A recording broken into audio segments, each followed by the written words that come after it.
Hello students, आज की इस वीडियो में हम लोग एनसीईआरटी गणित कक्षा 10 के प्रश्नावली 1.2 का पहला क्वेश्चन हल करने जा रहे हैं। तो इस क्वेश्चन में हमसे कहा जा रहा है कि निम्नलिखित संख्याओं को अभाज्य गुणनखंडों के गुणनफल के रूप में व्यक्त कीजिए। यानी कि हमारे पास संख्या दी गई है, इसे हमें अभाज्य गुणनखंडों के रूप में व्यक्त करना है, ठीक ना।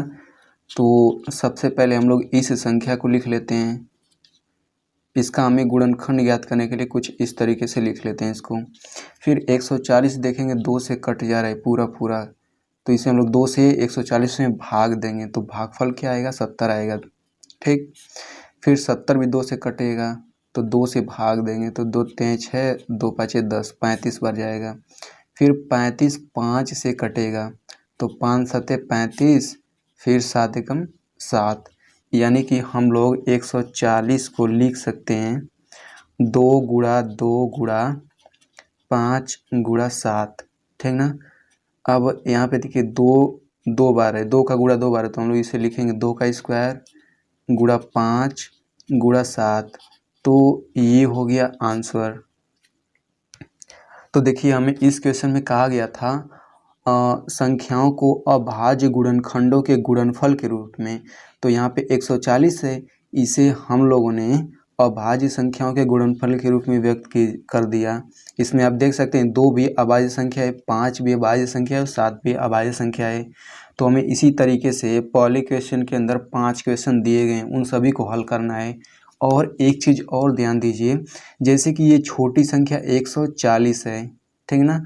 तो यहाँ पे हम लोग जैसे ये पता करने के लिए कि 140 2 से कटेगा कि नहीं, हम लोग 2 से 140 में भाग देते हैं और जो भागफल आता है यहाँ पे लिख लेते हैं। लेकिन 140 की जगह जब बड़ी संख्याएं आती हैं तब हम लोग कैसे पता करते हैं कि वो संख्या 2 से कटेगी तो, या फिर 3 से कटेगी, या फिर 5 से कटेगी।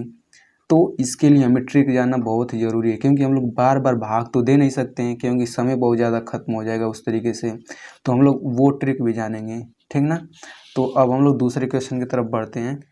तो दूसरी संख्या है 156, हमें इसका अभाज्य गुणनखंडन करना है, ठीक ना। तो इसे भी हम लोग सबसे पहले इस तरीके से लिख लेते हैं, तो ये हो जाएगा 156। और यहाँ पे देखिए हमें अभाज्य गुणनखंड ज्ञात करना है, ठीक ना। तो अभाज्य संख्याएं क्या क्या होती हैं, 2 होता है, 3 होता है, 5 होता है, 7 होता है, फिर 11 13 ऐसे भी आगे, ठीक ना। तो ये अभाज्य संख्याएं हैं, तो हम लोग इन्हीं से काटने का प्रयास करते हैं। सबसे पहले 2 से इस संख्या को काटने का प्रयास करते हैं, उसके बाद 2 से अगर नहीं कटता है तो 3 से इसको काटते हैं, इसके बाद से 5 से काटते हैं, ठीक। तो यानी कि इसी तरीके से हम लोग आगे चेक करते रहते हैं। तो हम लोग वो ट्रिक जानेंगे कि कोई भी संख्या 2 से कब कटती है, 3 से कब कटती है, 5 से कैसे कब कटती है, तो हम लोग ये सभी ट्रिक जानेंगे अभी। तो इसे हम लोग 2 से काटेंगे, यानी 2 से इसमें भाग देंगे तो कितनी बार जाएगा, 2 साते 14, यहाँ पे एक हासिल बच गया तो यहाँ 16 हो जाएगा, तो 2 आठे 16। ये 2 से फिर कटेगा तो हो जाएगा 2 तिया 6, 2 9 18। अब ये 3 से कटेगा, 3 एकम 3, 3 त्रिक 9, फिर ये 13 से कटेगा, ठीक ना। इसका मतलब ये हुआ कि हम लोग 156 को लिख सकते हैं 2 गुणा 2 गुणा 3 गुणा 13 बराबर, अब यहाँ पे इसको हम लोग लिख सकते हैं 2 का स्क्वायर गुणा 3 गुणा 13, तो ये हो गया इसका आंसर। तो आप लोग देख सकते हैं इसमें 2 अभाज्य संख्या है, 3 भी अभाज्य संख्या है, 13 भी अभाज्य संख्या है, ठीक ना। तो चलिए बढ़ते हैं तीसरे क्वेश्चन की तरफ। तो तीसरा क्वेश्चन है 3825, तो हमें इसका अभाज्य गुणनखंडन करना है। तो इसका गुणनखंडन करने के लिए हम लोग क्या करेंगे, सबसे पहले इस संख्या में 2 से इस तरीके से हम लोग भाग देंगे, ठीक ना। तो अगर भाग नहीं जाएगा तो फिर अब हम लोग 3 से भाग देंगे, तो 3 से हम लोग इस संख्या में भाग देकर देखेंगे कि क्या ये पूरा कट जाता है या फिर नहीं कटता है। तो इस तरीके से काफ़ी ज़्यादा समय लग जाता है, ठीक ना। तो हम लोग कुछ ट्रिक जानेंगे कि ये संख्या 2 से कब कटेगी, 3 से कब कटेगी, और 5 से कब कटेगी, 7 से कब कटेगी, 11 से कब कटेगी, ठीक ना। तो इसका ट्रिक है, तो सबसे पहले इसे हम लोग कहते हैं विभाज्यता का नियम। तो विभाज्यता का नियम में पहला नियम आता है कि कोई भी संख्या 2 से कब विभाजित होती है, ठीक ना। कोई भी कितनी भी बड़ी संख्या वो 2 से कब कटती है, तो यदि किसी भी संख्या के इकाई का अंक, यदि किसी भी संख्या के इकाई का अंक 0, 2 हो, 4 हो, 6 हो या फिर 8 हो, ठीक। यानी यदि किसी भी संख्या के इकाई का अंक 0 हो या फिर कोई एक सम संख्या हो तो वो संख्या 2 से ज़रूर कटती है। एग्जाम्पल के तौर पे ये रहा 10, तो 10 2 से ज़रूर कटेगा। फिर बात करते हैं 14, 14 भी 2 से ज़रूर कटेगा क्योंकि इसके इकाई का अंक 0 है और यहाँ पे इकाई का अंक 4 है, ठीक ना। तो अब बात करते हैं 3 से कोई संख्या कब कटेगी। तो जैसे मान लीजिए ये संख्या है, ठीक ना, ये 4 अंकों वाली कोई संख्या है। तो यदि हमें ये बताना है कि ये संख्या कब 3 से कटेगी, तो मैं बताता हूँ यदि इन संख्याओं के अंकों का योगफल 3 से कटता है तो वो संख्या भी पूरी पूरी कट जाएगी 3 से। एग्जाम्पल के लिए आप लोग देख सकते हैं, जैसे मान लीजिए ये 27 है, हमें पता करना है कि 27 3 से कटता है कि नहीं, तो हम लोग इनके अंकों का योगफल निकालेंगे। 2 + 7 = 9, तो चूँकि 9 3 से कटता है इसलिए 27 भी 3 से कटेगा, ठीक ना। अब आगे बढ़ते हैं।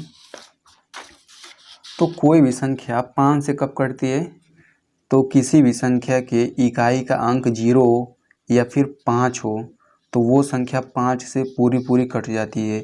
एग्जाम्पल के लिए आप लोग 10 ले सकते हैं और फिर इसे 25, ठीक ना।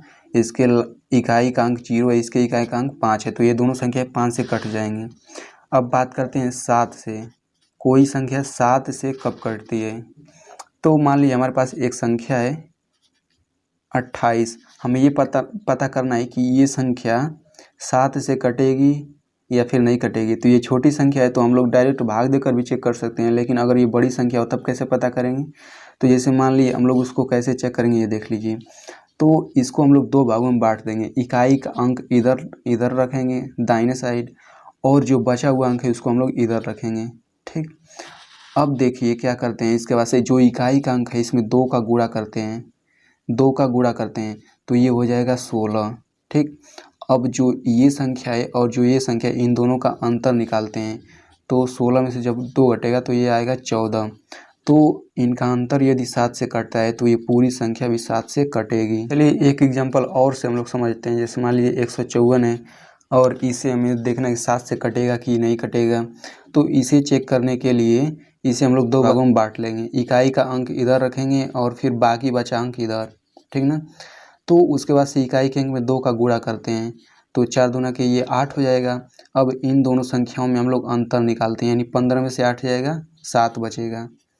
अंतर का मतलब कि बड़ी संख्या माइनस छोटी संख्या, तो 15 में से 8 जाएगा, बचेगा कितना, 7। तो चूँकि 7 7 से कटता है इसलिए ये 154 भी 7 से कटेगा। तो आई होप आपको समझ में आ गया होगा। अब बात करते हैं कोई भी संख्या 11 से कब कटती है, ठीक ना। तो उसके लिए हम लोग एक संख्या लेते हैं, मान लीजिए 1 2 3 4 5 3। तो मान लीजिए ये संख्या है, हमें ये पता करना है कि ये 11 से कटेगा या फिर नहीं कटेगा। तो इसके लिए हम लोग क्या करते हैं, जो पहली संख्या होती है इस यहाँ से शुरुआत करते हैं। तो पहली संख्या भी लेते हैं और दूसरी संख्या को छोड़ देते हैं, तीसरी संख्या लेते हैं, फिर इसको छोड़ करके अगला संख्या ले लेते हैं, ठीक। अब इसको छोड़ के अगर अगला रहता तो उसको ले लेते हैं, लेकिन अब यहाँ से आगे नहीं बढ़ेगी। फिर इसमें इन सभी को एक साथ ले लेंगे, ठीक ना। तो अब क्या होगा, देखिए जो ये सभी संख्याएं इनको हम लोग आपस में जोड़ लेंगे तो 1 + 3 + 5 क्या आएगा, 9 आएगा। अब फिर नीचे वाली संख्याओं को जोड़ लेंगे कि 2 4 6 6 3 9, यानी कि इनका योगफल 9 है। फिर इन दोनों संख्याओं का हम लोग अंतर निकालते हैं। अंतर का मतलब होता है बड़ी संख्या माइनस छोटी संख्या, तो इसमें बराबर ही हैं, तो 9 - 9 = 0। तो जो इनका अंतर होता है यदि वो 11 से कटता है तो ये पूरी की पूरी संख्या भी 11 से कटेगी। एक हम लोग छोटा एग्जांपल लेते हैं, मान लीजिए 121 है, तो आपको पता ही है कि 121 11 से कटता है। तो चलिए हम लोग ये वाला रूल लगाते हैं। तो हमें पहला संख्या लेना है, इसको छोड़ के लास्ट पे जाना है, ठीक। अब यहाँ पे केवल एक ही संख्या है तो हम लोग इसको जोड़ लेते हैं, तो 1 + 1 कितना हो गया, 2 हो गया, और ये बचा ये 2, और 2 में से 2 घटाएंगे तो 0 आएगा।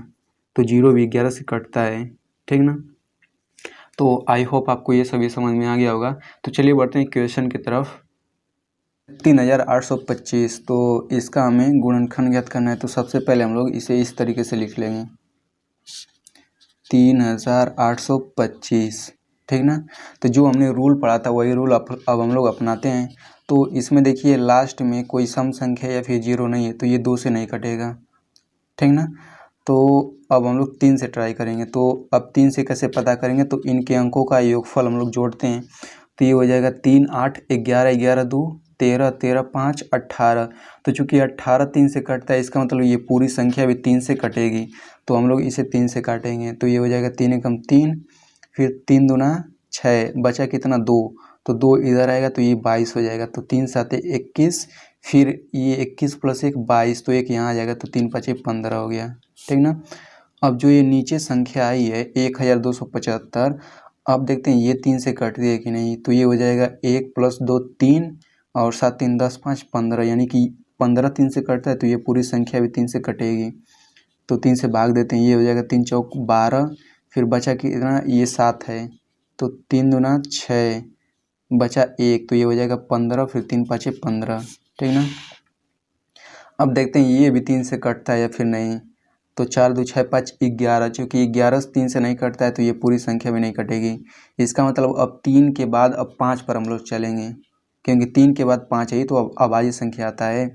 तो देखिए लास्ट में 0 या फिर 5 हो तो वो 5 से कटता है, तो ये इसका मतलब ये 5 से कटेगा। तो ये हो जाएगा 5 बटे 40, बचा कितना 2, फिर 5 5 25, ठीक ना। अब ये भी 5 से कटेगा। तो ये हो जाएगा 5 एकम 5, 5 7 35, चूँकि 17 किसी संख्या से नहीं कटेगा, 17 से ही कटेगा, क्योंकि 17 अभाज्य संख्या है। तो 17 एकम 17। अब हम लोग 3825 को लिख सकते हैं 3 गुणा 3 गुणा 5 गुणा 5 गुणा 17, ठीक ना। तो ये हो जाएगा 3 का स्क्वायर गुणा 5 का स्क्वायर गुणा 17। तो ये हो गया इसका आंसर, ठीक ना। तो चलिए बढ़ते हैं चौथे क्वेश्चन की तरफ। तो ये क्वेश्चन है 5005, ठीक ना। तो इसको भी कुछ हम लोग इस तरीके से लिख लेते हैं सबसे पहले। तो ये हो जाएगा 5005। तो अब इसको देखते हैं, चूँकि ये 2 से कटेगा नहीं, क्योंकि लास्ट में कोई सम संख्या नहीं या फिर जीरो नहीं है।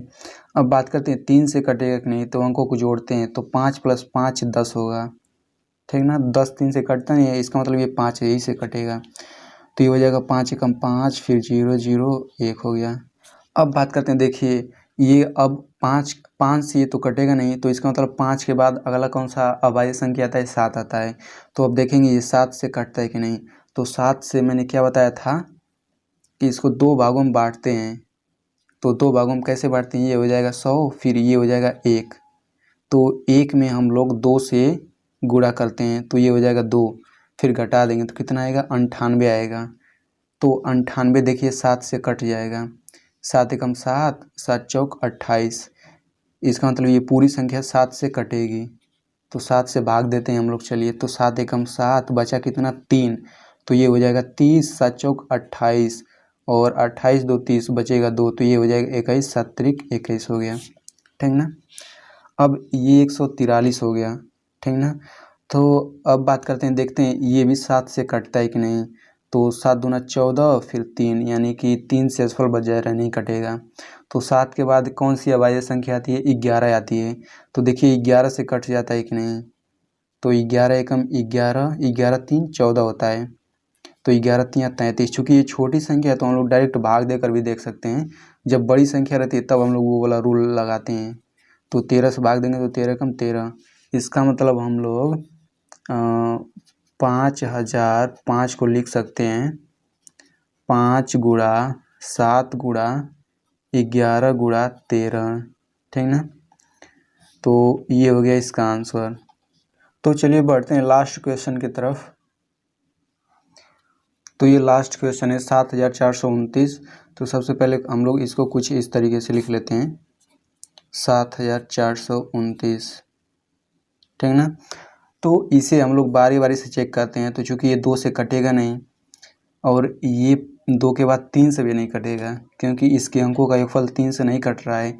इसके अंकों का योगफल निकालेंगे तो 22 आएगा, और 22 3 से कटता नहीं, इसलिए ये पूरी संख्या भी 3 से नहीं कटेगी। अब बात करते हैं 3 के बाद 5 से, 5 से भी नहीं कटेगा। अब ये देखते हैं 7 से कटेगा कि नहीं। तो 7 से भी नहीं कटेगा, ठीक ना। तो इसी तरीके से हम लोग चेक करते हैं 11 से, तो 11 से भी नहीं कटेगा, तो ये डायरेक्ट कटता है। जानते हैं किससे कटता है? 17 से ये डायरेक्ट कटता है। तो हम लोग क्या करते हैं, 17 से इस संख्या में भाग देते हैं 7429, क्योंकि इसको हम लोग, ये बड़ी संख्या होगी ना 17, तो डायरेक्ट हल करेंगे तो गलत भी हो सकता है। तो 17 दूना 34, 17 तिया 51, 17 चौक 68, यानी कि 4 बार जाएगा, ठीक ना। अब यहाँ से ये 14 हो जाएगा, 14 में से 8 जाएगा, 6 बचेगा, ये 2, 17 दूना 34, 17 तिया 51, ये 3 बार जाएगा, ठीक। अब 2 में से 1 जा 1 आएगा, फिर 6 में से 5 जा 1 आएगा, ये हो जाएगा 119।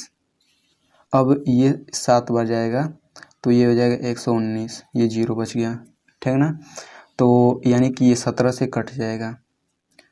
तो 17 से यहाँ पे हम लोग भागफल लिख लेते हैं, तो 437। अब जो ये संख्या आई, अब इसमें देखते हैं 17 से ये कटता है कि नहीं कटेगा। तो 17 के बाद कौन सी अभाज्य संख्या आती है? 19 आती है। तो हम लोग 19 से भाग देकर देखते हैं कटता है कि नहीं 437 में। तो ये हो जाएगा 19 दूना के 38, 19 के 57, तो ये 2 बार जाएगा, 19 दूना के 38, ठीक ना। अब यहाँ से हो जाएगा ये 13, 13 में से 8 जाएगा, 8 5 13, ये हो जाएगा 57, 19 दूना के 38, 19 तिया 57, तो ये हो गया 0, यानी कि 19 से कट जा रहा है पूरा। तो 19 से भाग देने पर क्या आ रहा है? 23 आ रहा है भागफल। अब 23 किसी संख्या से काटता नहीं, तो हम लोग 23 से ही काट देंगे इसको। तो इस तरीके से हम लोग 7429 को लिख सकते हैं 17 गुणा 19 गुणा 23, ये हो गया इसका आंसर। तो स्टूडेंट्स, यदि आप ऐसे ही क्लास 10th के एनसीईआरटी मैथ को सरल भाषा में पढ़ना चाहते हैं तो आप मेरे चैनल को सब्सक्राइब कर सकते हैं, और सब्सक्राइब करने के बाद घंटी के निशान पर क्लिक करके ऑल पे क्लिक कर दीजिए। Thanks for watching.